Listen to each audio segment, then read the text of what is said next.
ozgina nafsingizga tegib turing, ona olib boraman, bo'pti. Qilavermang menga telefon. O'rtoq, yoshlikda ham bir boshqacha bo'lgansan. O'rtoq, kakras qarab, do'kon bor ekan. Kelinlik narsa yetdi, yurishlar kirib olaylik. Xotinim narsa oling dedi. Ketdi, yur. Kir o'rtoq.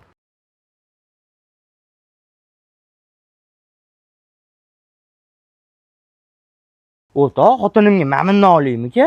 Bilmadim o'rtoq. Meni xotinim lekin mashinasini rosa yaxshi ko'radi. Shundan olamanman.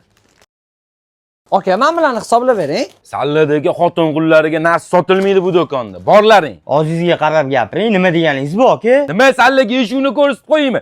Chekma mindo.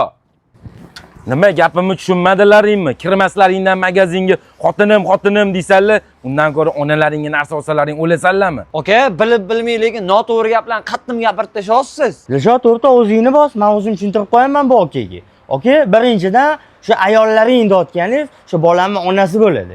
Ikkinchidan aka, biz debdomdan chiqqan bolalarmiz. Agar bizning onamiz bo'lganda, yelkamizda emas, boshimizni ko'tarib yurgan bo'lardi, aka. Keyin ikkinchidan, bizga aqllilik qilguncha, boy o'zingizni ham ko'rdim. O'sha yegiz kelayotgan narsani olib boraman, ozgina nafsingizga tegib turing, ona olib boraman, bo'pti. Aka, xafa bo'lmaydi, o'zi sizdekalar ham ko'payib ketdi. Gapida bor, amalida yo'q. Shunchalar ham do'koningizda baraka ham yo'q. Bizga aqllilik qilguncha, o'zingizni oningizni qadriga yeting, aka. Yur o'rtoq. Bu bolani gapida jon bor. Tan olaylik, bilib bilmay yaqinlarimizni dilini ortib qo'yamiz.